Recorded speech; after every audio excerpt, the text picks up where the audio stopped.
A Dutch website called Let's Go Digital has leaked a patent application that Sony made for a new controller, and it looks unexpected to say the least. On the outside, it's got a screen, a D-pad, the 4 PlayStation buttons you know and love, as well as 2 bumpers.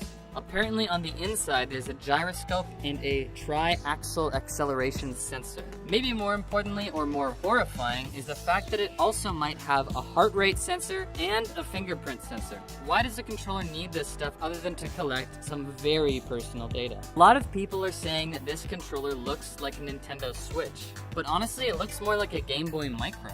Don't remember these little things? The Game Boy Micro was the final Game Boy. It came out in 2005, and it's pretty much just a smaller, sleeker version of the Game Boy Advance. Why is Sony biting the design of a forgotten version of the Game Boy? Well, they might not be. Some people are speculating that Sony is just trying to mislead all the Dutch internet sleuths by registering red herring patents. So this could just be a joke, but they could also be completely serious.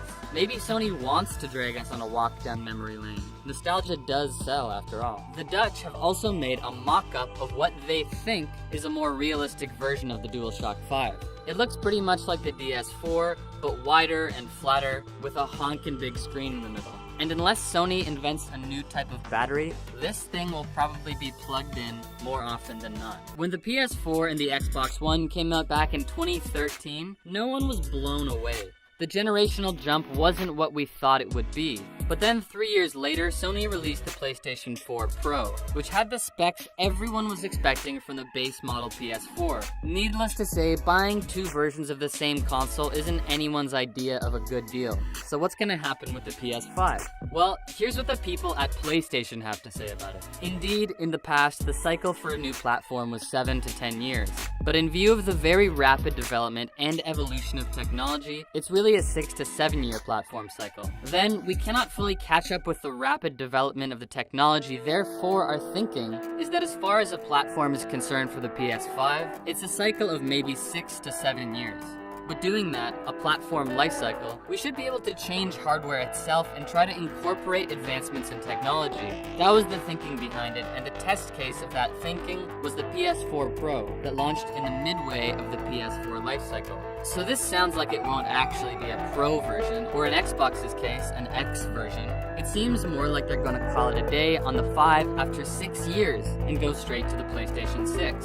For a consumer, it's a lot more enticing to buy the shiny new console, the next generation, instead of a slightly more powerful variation on the one you already have. But what about the competition? If Sony wants to monopolize the gaming industry, they're gonna have to show how much better their console is than the rest. The Nintendo Switch, although it's great, has a different audience, so we can cross that off the list right away. And the Google Stadia wasted no time proving itself to be irrelevant.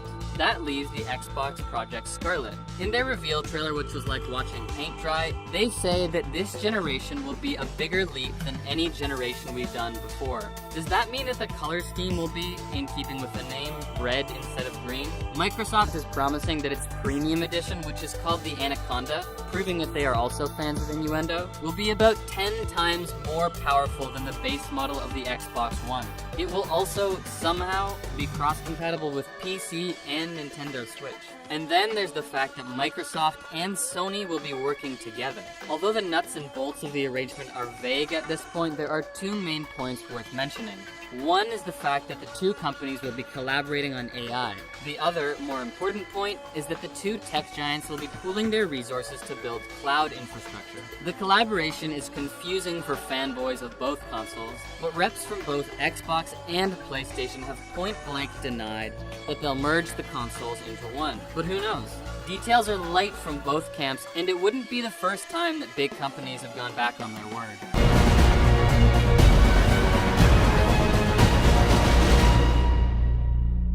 This is the mark of a true market leader. The popular maxim is, skate to where the puck is going, not where it is. It's a way of saying that to ensure long-term market dominance, you need to keep moving and not afford to get complacent or take your foot off the pedal. Sony, with their moves this generation, of which their response to the cross-platform play controversy is just the latest one, have demonstrated a capacity of doing just that. They have demonstrated once again why they are a true market leader.